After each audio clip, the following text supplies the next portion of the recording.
नाज़रीन असीं हिन वक़्तु मौजूदु आहियूं ॾहीं मोहरमुल आराम जे मौक़े ते करमपुर इस्पताल में, जिते असां सां जेको आहे त करमपुर इस्पताल जो अमलो मौजूदु आहे। असीं हुन सां ॻाल्हि ॿोल कंदासीं त उहो ॾहीं मोहरमुल हराम जे हवाले सां जेको आहे त जेको क़ाफ़िलो आहे या कैंप लॻाईंदा आहिनि उन जेको आहे कहिड़ा इंतिज़ाम कया आहिनि, अचो हुन सां ॻाल्हि ॿोल कयूं। असांखे हिदायत थियल आहे शहीद मीर हज़ार ख़ान बिजाराणी नौकिरी वठी ॾी, मौला जन्नत में जा ॾिस। ॾही मारम ते असां हरदम तयारु हूंदा आहियूं, असां पर हरदम तयारु हूंदा आहियूं 24 कलाक। इंशाअल्लाह ताला असां पंहिंजो ड्यूटी पंहिंजे दिलि सां कंदा आहियूं, हमेशह तयारु हूंदा आहियूं 24 कलाक राति ॾींहुं असां इहो पंहिंजो तयारु हूंदा आहियूं। ॾही मारम ते बि असां इंशाअल्लाह ताला ॿियो बि डॉक्टरनि जो अमलो हूंदो आहे? बिल्कुलु बिल्कुलु अमलो आहे। डॉक्टर बासत अली जखराणी आहे ऐं घणा ई आहिनि, पंहिंजो टीम आहे सॼी।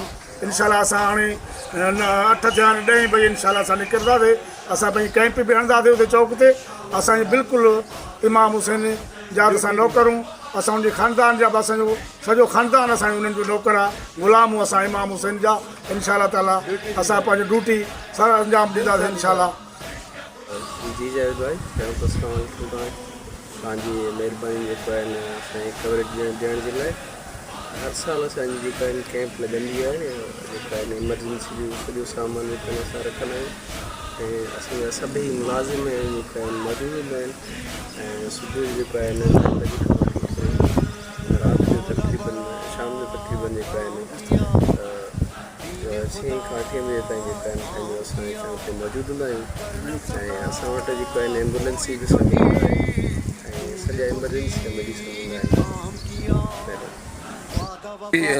मिस डॉक्टर बासत अली जो चवणु हो त असांखे ॾही आराम जे हवाले सां जेको आहे थियलु हूंदो आहे। असां बैंक चौक वटि जेको आहे त कैंप मेडिकल कैंप बि लॻाईंदा आहियूं ऐं असां सां एम्बुलेंस बि गॾु हूंदी आहे त कंहिं बि एमरजेंसी सूरत में जेको आहे त असां को रेस्क्यू करे सघूं। ऐं उनखां अलावा हुनजो चवणु हो त असां सुबुह खां तक़रीबन शाम ताईं जेको आहे इहा ड्यूटी सर अंजाम ॾींदा आहियूं। कैमरामैन टीम सां गॾु जावेद उस्मान बिजराणी, JTN न्यूज़ करमपुर।